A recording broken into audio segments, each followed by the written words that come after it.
الحمد لله رب العالمين الحمد لله ذي الملك والملكوت ذي العزة والجبروت الحمد لله حي قيوم لا ينام عزيز لا يضام قهار لا يرام وأشهد أن لا إله إلا الله وحده لا شريك له وأشهد أن محمدًا عبده ورسوله اللهم صل وسلم وبارك على سيدنا محمد وعلى آله وصحبه وسلم تسليما يا أيها الذين آمنوا اتقوا الله حق تقاته ولا تموتن إلا وأنتم مسلمون.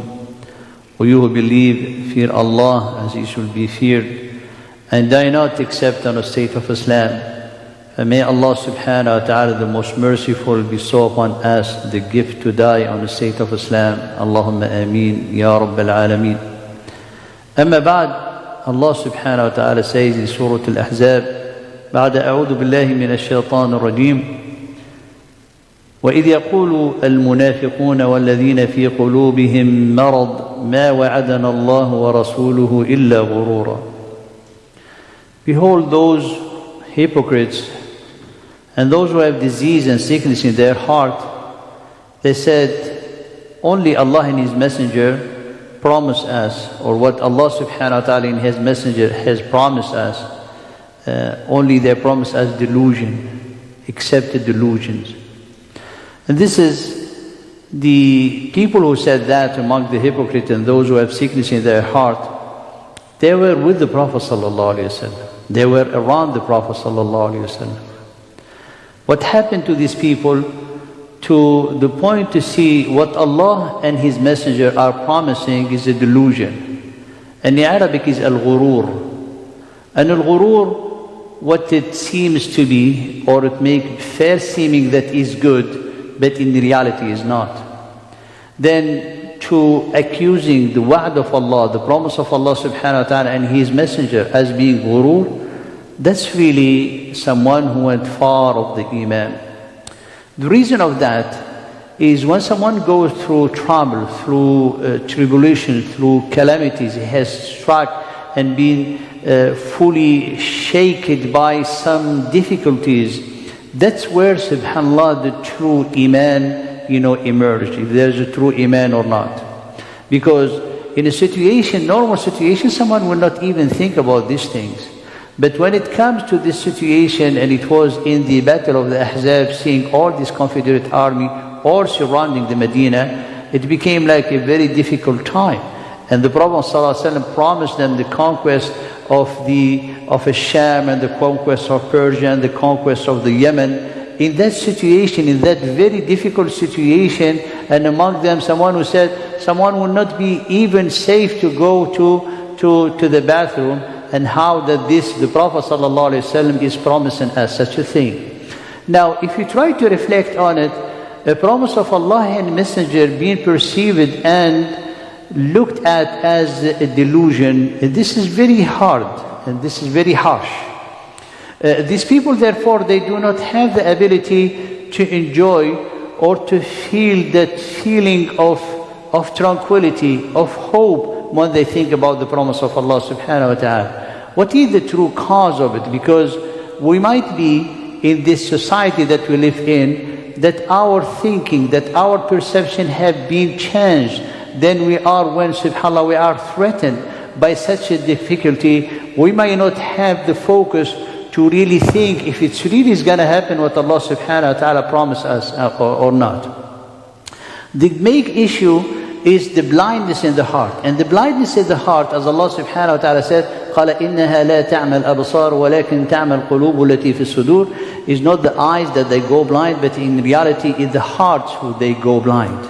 And Allah subhanahu wa ta'ala make the heart to conceive, to feel, to have that emotion, to have that perception, to have that reflection. But if the heart is blind, then they cannot see in the saying of Allah subhanahu wa ta'ala and His Prophet sallallahu alaihi wasallam the true wa'ad, the true promise. Now comes when you see the reason of such a thing, what it come in their heart to screen, to make a veil on their heart so that they will not be able to see this light. And for the light of Allah subhanahu wa ta'ala, the light of the guidance to penetrate into their heart. What was the obstacle? The obstacle is what they brought to themselves as worry. They've been worrying. Worrying from what? Worrying from the fear of dying, the fear of losing, the fear of losing the thing from their hand. All of that fear, it becomes like turn into big worry. This big worry make them depressed, make them anxious, make them, subhanAllah, thinking too much, make them so scared to the point that it becomes a veil that they cannot see the light of Allah subhanahu wa ta'ala, and therefore it becomes a screen for them to even believe in the wa'd of Allah subhanahu wa ta'ala. And Allah subhanahu wa ta'ala said in Surah Ali Imran, the people, those hypocrites in Ghazwat Uhud, قال وطائفة قد أهمتهم أنفسهم يظنون بالله غير الحق ظن الجاهلية. And a group or faction among the army, they were hypocrite. They were, subhanAllah, concerned, all they concerned themselves, how to save themselves. They thinking that the management of the Prophet ﷺ, the way of commanding the army was not right. They thinking that he brought them there just to die. And this is what makes them, subhanAllah, concerning about themselves. And then that's the ham, that's the worry that they are embedded or they brought to themselves to the point they cannot see anything and they're being blinded. Therefore, dear brother and respected sister, this is very close to many of us, this aspect. If we go through difficulties, we'll go to difficulties, we're going to become so scared, so fearing, so worried. And that worry is going to be, subhanAllah, coming as a veil to stop the light of Allah. And the light of Allah, in which is the key for your heart, for the tranquility of your heart, for the success. Now we understand from this ayah, what we can derive as a great lesson from this ayah, as, the fact, the state of your heart toward the promise of Allah subhanahu wa ta'ala is the key to the change and the key to the success. Again, the state of your heart toward the promise of Allah is the key to the change and the key to the success. The more you believe that the promise of Allah subhanahu wa ta'ala is certain, is going to happen, the more you are having the key, disposing in your hand the key of your success, the key of your tranquility, the key of the change. And the change from a state of disobedience to a state of obedience, from a state of good to a state of better, from a state of someone being, under a bondage to a state of freedom, under colonization to a state of liberation, as our people in Gaza, nasallahu subhanahu wa ta'ala lahum al-nasr. So these elements are very important, because the people who, subhanAllah, they bring the worry to themselves, they become prisoner of their present. And the one who is a prisoner of their present, they will not be able to do anything except to try to find a solution, regardless from where this solution. Certainly this solution cannot come from the future, because they are, subhanAllah, in veil of the future, which is the wa'd of Allah, the promise of Allah subhanahu wa ta'ala. So all what they're thinking about is how to find a solution. And Allah subhanahu wa ta'ala told us in Surah Al-Ma'idah, those people who have sickness in their heart, the same people who are saying this in the Ghazwat al-Ahzab, they say, قَالَ فَتَرَى الَّذِينَ فِي قُلُوبِهِمْ مَرَضٌ يُسَارِعُونَ فِيهِمْ. You see the people with sickness in their heart, they are hastening to please those allies. So they are trying to say, well, how they justify that? It said, for misfortune, to avoid any misfortune to befall on us. So subhanAllah, Allah subhanahu wa ta'ala said, you're doing that because of being a prisoner of your present, being prisoner of that difficulty. You feel suffocating and you do not see any hope, because you do not have that insight to help you see in the future that Allah subhanahu wa ta'ala is with you. By dissociating themselves from this great belief that Allah subhanahu wa ta'ala providing us, you find them running in all the direction, seeking help, becomes hypocrite, becomes giving down their deen, selling their deen, just for the purpose to avoid any misfortune to strike them. And this is, dear brothers, respected sisters, this is what we are seeing today in the world. This is what we are seeing today in the world. Therefore, the believer, when he look at such a thing, then he need to liberate himself from such a thing, to make their present, to transform as a power of liberating your future. I'm going to explain all of this because it's very important. Why? Because if you look at the materialistic view or the secular view, how they look to the past. They look to the past as something obsolete. We live in this, time. The people before, they were like less than us in every means. This is how they think. Why? Because the quantification and the evaluation of the condition of life is based on materialistic. We have cars that didn't have cars. We have planes that didn't have planes. Therefore, we are better than them. And the best in our life is what is coming in the future with greater technology and with the science and so on and so. And this is, subhanAllah, the mentality. This is the frame of mind of these people. The believer is not that way. The believer, he look at the past as a legacy that is passed down to him, and he going to have it, subhanAllah, inspire him. And he look at the present, at the time of the striving, a time of the striving to change this present as a force to liberate the future. And we say liberate the future, what is impossible in the future. And this is how you'll be able to have the promise of Allah subhanahu wa ta'ala to be fulfilled for you. A believer, for example, if going through difficulties, just giving an example, to help us, focus. A believer, for example, he has a problem, financial problem. The financial problem, he asking Allah subhanahu wa ta'ala to help him, to give him, more rizq. That given more rizq is in his mind, is an abstract idea. It's going to turn into dua. Then he's going to stand in the night and making a lot of dua. And that's a dua in his present. This striving is going to unlock the possibility that Allah subhanahu wa ta'ala will give him that rizq. So you see the steps, how we believe in the word of Allah subhanahu wa ta'ala. However, the most important aspect is to know the elements that will help us to fulfill such, power, to gain such a power to help us, insha'Allah ta'ala, being driven toward the right future. And the future, when you say the rightful future, is the one in which you seek the pleasure of Allah subhanahu wa ta'ala. Now, the first element that we can put in one concept, that it will be the key of the rightful change and the key to the success of the believer, is this, what the scholar, they call it quwwatut tawrith. Quwwatut tawrith is the power of passing down the legacy.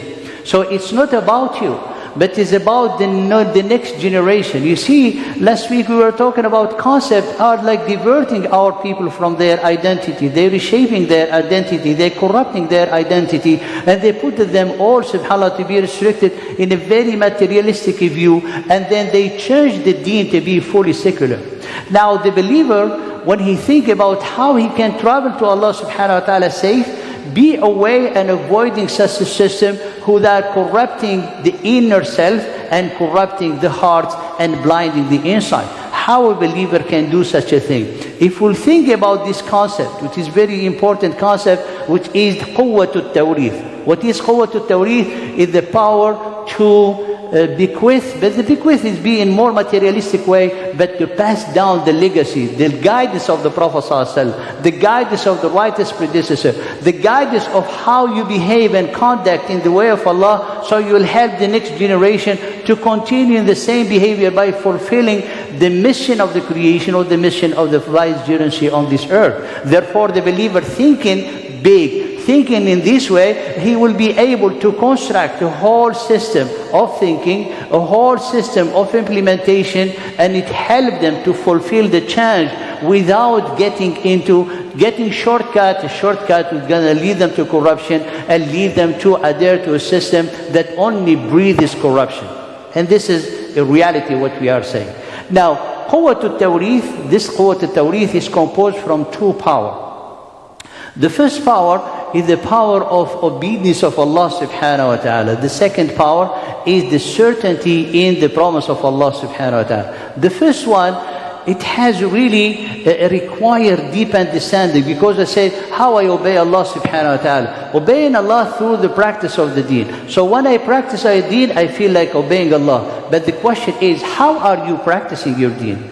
Because you might be practicing your deen exactly as we have described it last week, in a secular way. So you are practicing the deen, it becomes like the deen only when you come to the Jumu'ah. When you are outside, in the outside, you live the lifestyle of other people. You think secular, your dreams are secular, you want to have the greatest of the job, you have to have the great money, you come to the Jumu'ah, you ask Allah subhanahu wa ta'ala to fulfill your secular objective, but you do not have anything to do with your hereafter. When it comes the hereafter, it's guaranteed you are a believer, inshaAllah subhanahu wa ta'ala will take you to paradise. That's not the practice of the deen. That we are faking ourselves, using our deen just to give us, superficial satisfaction. But it's not that the practice of the deen. Because the practice of the deen requires three components. The first component is to understand what Allah told you. The second component is to understand the reality you live in. The third component is to understand how you're going to implement your understanding of the text or the command of Allah in the reality that you live in. Because the reality of the live-in is going how in a way to modify, to reshape the command, and not to change it, but in a way to embrace the command of Allah for you to fulfill the objective of the command. If Allah, I'll give you a simple example. If Allah subhanahu wa ta'ala ordained us to pray, you do pray. But you do not observe any improvement in your character, any improvement into your conduct, any improvement the way you talk to your own kids, or the kids they talk to their parents, or the spouses between each other always screaming and have a problem. What this salah that you are doing? So the salah here is not fulfilling its objective, which is one of the objective intent of the salah, is to improve your akhlaq, it improve your moral, it improve your conduct. Therefore, if you're not doing that and is not helping you, so the salat, that one is ignored by Allah subhanahu wa ta'ala. As the Prophet sallallahu alaihi wasallam, he said, the one whose his salat does not enjoin for him good and change him to be a good person and good doing a conduct, then that salat is not salat. And all what he has from the qiyam is sleepless in the night, and all what he has from the prayer is like he's tiring his body. Umar ibn al-Khattab is very important to understand this aspect, because many people they come and they tell you, for example, let's do this, it's the less evil. No, there is no such a thing without study and reflection. Because when you say, for example, do this because it's the less evil, or do adhere to this person because it's the less evil, we say such a thing need to be defined from the source of the words of Allah subhanahu wa ta'ala. It's not a whims that we feel like, oh, this one hates Muslim, therefore the less evil to go to the other one. That's not the way that we should think. You will not go to a doctor and say, oh, I think you should give me this. No, you're going to listen, and listening to everything that they say. If you want to have a doubt, you go to another one to check, get another opinion, but you're going to follow what they're going to tell you. And this is when it comes to the way of Allah subhanahu wa ta'ala, that's how the believer should be behaving, and more. And this is just an example. Now, the example of Umar radiallahu ta'ala anhu, in the year of the famine, people are starving, there is no food, the whole year. And Umar radiallahu ta'ala anhu, he will not even eat unless the poor of the believer, they will be having some food to eat. Then when people are caught stealing and they brought to Umar, he didn't implement on them the punishment of cutting of the hand, the punishment related to the theft. He didn't implement it. Instead, he asked them to take them, to give them food from the home of the storage of the finest of the Muslim. Why? Because the hukm, the ruling of Allah, always have mercy and justice and wisdom. If you implement the punishment in this situation, then it's going to be injustice, because this person, he didn't steal because he's rich, he stole because he's in need, he's starving. And then when they came to Umar, he said, give them food, we're not going to punish them. Because they were like pushed, they were forced to do such a thing. And this is how you implement the command based on the reality you live in. This is how we understand what is good for you and what is bad. But it's what's good for you, not good for your dunya. Not someone who wants, a better system of tax for themselves. They say this is lesser evil, so we should vote for so and so, for example. They say you cannot do that. This is your own agenda. This is your own justification. You have the right to do whatever you want to do. It's permissible for you. But when you come to make it on the top of the way of Islam, and you want to justify it with the ahkam of Sharia, that's where we start you.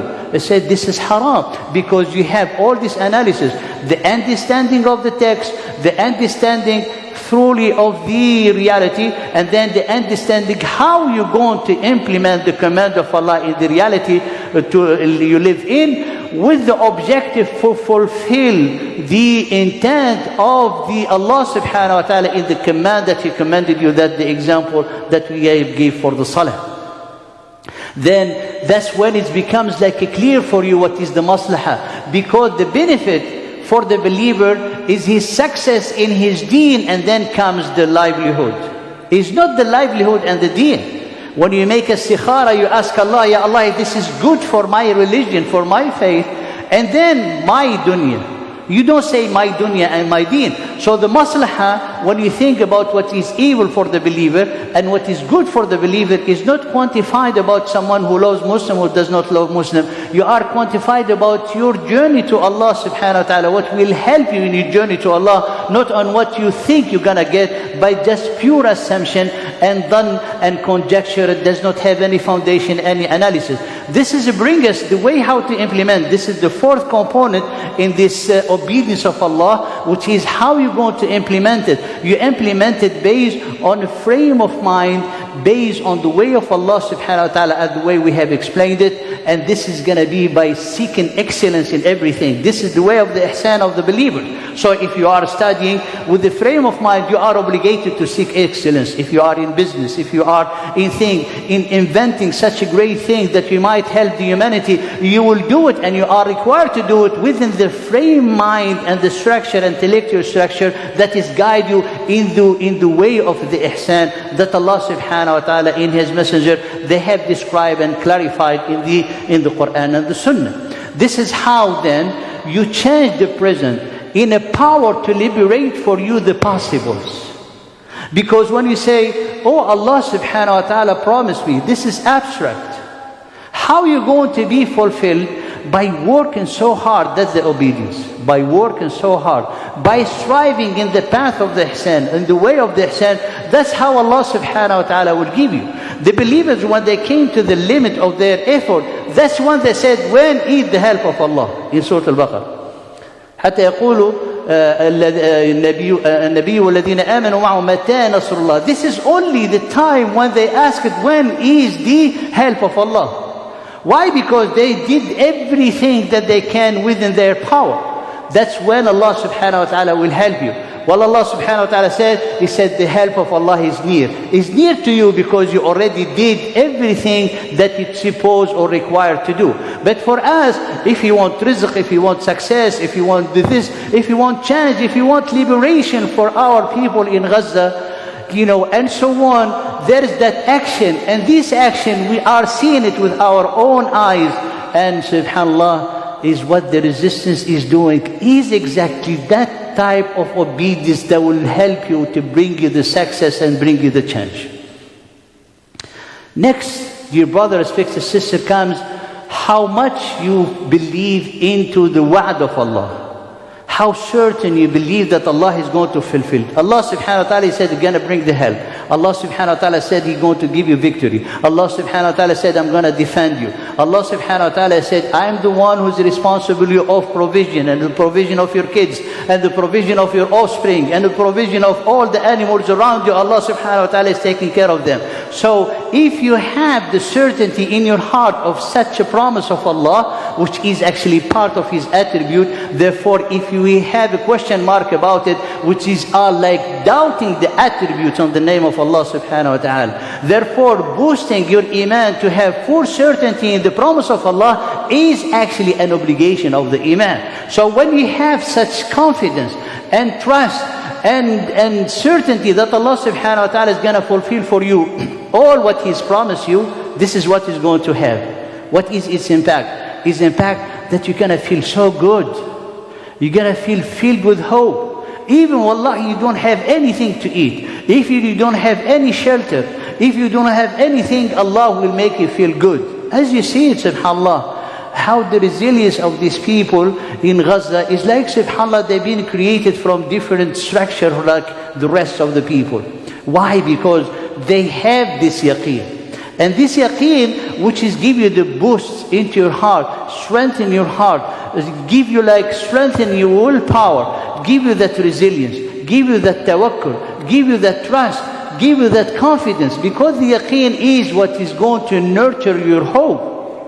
And that's are the two components which make the future and the possible that you have ahead you a key to it, a key. So the believers, by this power of passing down, this quwwatul tawrithi, he had the key of the change. And this is how you're going to be a great example for the other, for the next generation.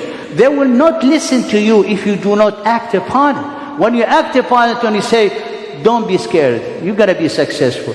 Don't be scared. I see in you, if you do this, full success. I'll see, inshallah, Allah will give us help. I'll see, as Ibn Taymiyyah, rahimahullah ta'ala, when they were facing the army of the Mongolian, he said, inshallah, we're going to win. And then he said, I'm not saying inshallah in a way ta'liq, pending, suspending. No, I'm saying inshallah tahqiqan. La ta'liqan, tahqiqan, which is mean like with the will of Allah we're gonna win with no doubt. And Allah subhanahu wa ta'ala gave them victory. Allah gave them victory. The two examples that I want to share with you, to give us, immersion and understanding of this power of tawrith, a power of inheriting, or like not inheriting, but passing down the legacy down to the next generation. Because when you pass it to the next generation, and what that becomes a vehicle to you to really, and a drive to you, not just to pass it for the next generation, but also for you, actually mainly for you, to keep you strong and keep you hopeful and keep you always driven toward hasten, toward the pleasure of Allah subhanahu wa ta'ala. The Prophet sallallahu alaihi wasallam in al-Hijrah, and you can take the study of the Hijrah, compare it to the journey of the Prophet sallallahu alaihi wasallam to the night journey and the ascension to the heaven and the earth. Ascension to the beyond the seventh heaven. It's totally different of the Hijrah. The journey, Allah subhanahu wa ta'ala gave him a mount that is a miracle, and he went to Al-Quds, from Mecca to Al-Quds, in the blink of an eye. Now, the Hijrah of the Prophet ﷺ took him days. Why? Because in the Hijrah, the Prophet ﷺ was our role model. No one will ask Allah to give him al-buraq to travel or to face difficulties. No, the Prophet ﷺ went through the difficulties. And went through difficulty to show us the peak of ihsan. He even bought his mount from the Abu Bakr. And he put the plans, and he went off the path of the Medina, and he went to be hiding into the cave of Thawr. And then he traveled, and it was, subhanallah, very hardship. I mean, it was a hardship, and it was like, harsh travel. And then when Suraqa interceded them, and he went to, there is a price on the head of the Prophet ﷺ and Abu Bakr. And he came to them, and he could not come close to the Prophet ﷺ. He's the only one who could find them. What the Prophet ﷺ told him, he said, "Ya Suraqa, won't you not be pleased to have the bracelet of Kisra?" This is so shocking. Do you know what it means, the bracelet of Kisra? It's like someone, down in one town, small neighborhood, in Africa, people, finally, hardly they can find food, and say to someone, he said, should I, promise you the bracelet of the king of so-and-so? That does not make sense, and that's why the hypocrite, they said, this is a delusion.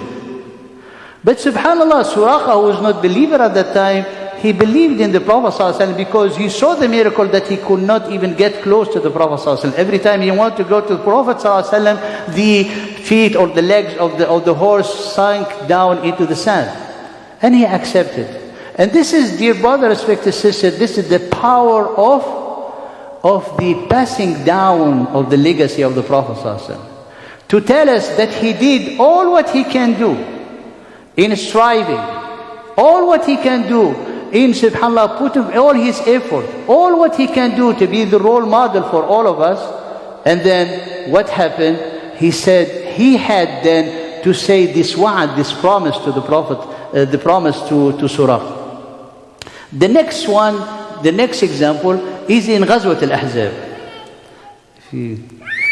Jazakallah khair.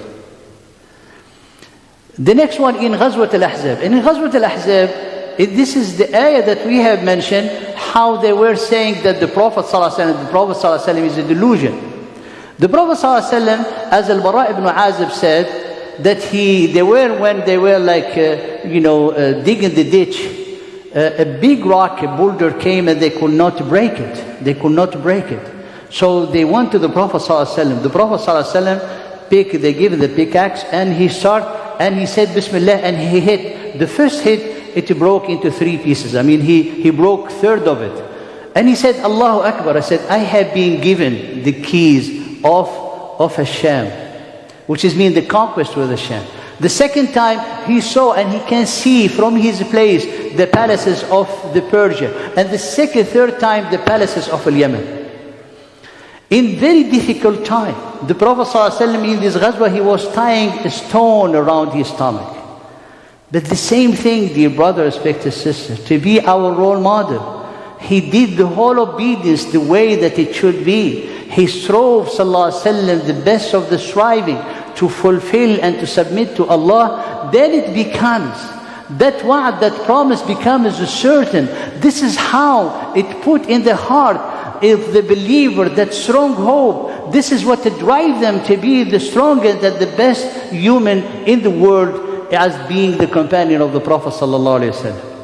Therefore, developing this power of passing down help us to be a good role model for others, for our children, for our siblings, for our friends, for others, even non-believers. And then you're going to be a source of giving people a boost of hope, because you're going to tell them, they're going to see always in your face that joy, that glamour of subhanallah, of shining face, and you're going to say, do not be worried. لا تحزن, Allah is with you. لا تحزن, don't be sad, Allah is going to help you.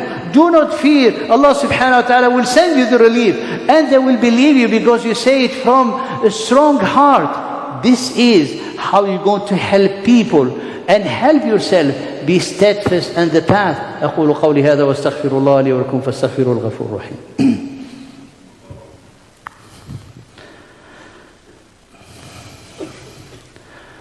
بسم الله وكفى والصلاة والسلام على النبي المصطفى أما بعد. The difficulty that the believer they went through in Ghazwat al-Ahzab, to the point Allah subhanahu wa ta'ala mentioned how they've been deeply shaken, inwardly deeply shaken, as Allah subhanahu wa ta'ala قال وَزُلْزِلُوا زِلْزَالًا شَدِيدًا. However, their firmness, the way we have mentioned, so Allah subhanahu wa ta'ala give them this power of passing down, a power to be a role model, a power to persevere, a power to endure, a power to have that hope that is derived from the certainty in the promise of Allah subhanahu wa ta'ala. And if you do so, then Allah subhanahu wa ta'ala will provide you the greatest triumph, the greatest success. The greatest triumph and the greatest success is not to take back lands, is not to win or to gain more money. No, the greatest success is in your heart. Is the increase of faith in your heart and the increase of your submission to Allah subhanahu wa ta'ala. And this is what He told us about the believer. You heard what the hypocrite they have said. And the believer they said, وَلَمَّا رَأَى الْمُؤْمِنُونَ الْأَحْزَابَ. And when the believer they saw the Confederate army, they knew they do not have enough power to face them. What they have said, they said, هَذَا مَا وَعَدَنَا اللَّهُ وَرَسُولُهُ. This is what Allah and His Messenger have promised us. And what He has promised them, to have a defeat, to fight people more than them? No. He promised them if they put all their effort, then the help will come. Certainly, this is subhanallah, that certainty in their heart. And then to appease their heart, they said, وَصَدَقَ اللَّهُ وَرَسُولُهُ. And Allah and His Messenger are saying the truth. Not like the people who have sickness in their heart, they said He promised as delusion. قال, and this is where comes the success, this is where comes the triumph. قال وما زادهم. Such a statement, such position, it increased them in faith, and increased them in obedience, and it increased them in the way that they worship Allah, they love Allah, submit to Allah subhanahu wa ta'ala. And these are the people that Allah, that He loves, and they love Him. So therefore, if you want to be from the group, from Allah subhanahu wa ta'ala, يُحِبُّهُمْ وَيُحِبُّونَهُ, you have to develop in you this power of passing down, to be a good role model, and to give to other people that boost of hope based on your certainty in the promise of Allah subhanahu wa ta'ala. May Allah instill in our heart the certainty and the belief certainly in the promise that He promised us, and in the promise that came in the statement of the Prophet sallallahu alaihi wasallam in a hadith. اللهم ارزقنا اليقين في قلوبنا يا أرحم الراحمين، واقذف في قلوبنا رجاءك، وقطع رجاءنا عمن سواك، حتى لا نرجو أحدا غيرك. اللهم اغفر لنا ذنوبنا أجمعين، وتب علينا إنك أنت التواب الرحيم. اللهم يا رب العالمين، يا عزيز يا حكيم، يا عزيز يا حكيم، احفظ إخواننا في غزة وفلسطين والشام. اللهم احفظهم بحفظك، اللهم ارحمهم برحمتك، اللهم أنزل عليهم سكينتك، اللهم أفرغ عليهم صبرا، اللهم ثبت أقدامهم وانصرهم على المعتدين الظالمين. إنك على كل شيء قدير وبالإجابة جدير. نعم المولى ونعم النصير. وآخر دعوانا أن الحمد لله رب العالمين. وأقم الصلاة يرحمكم الله.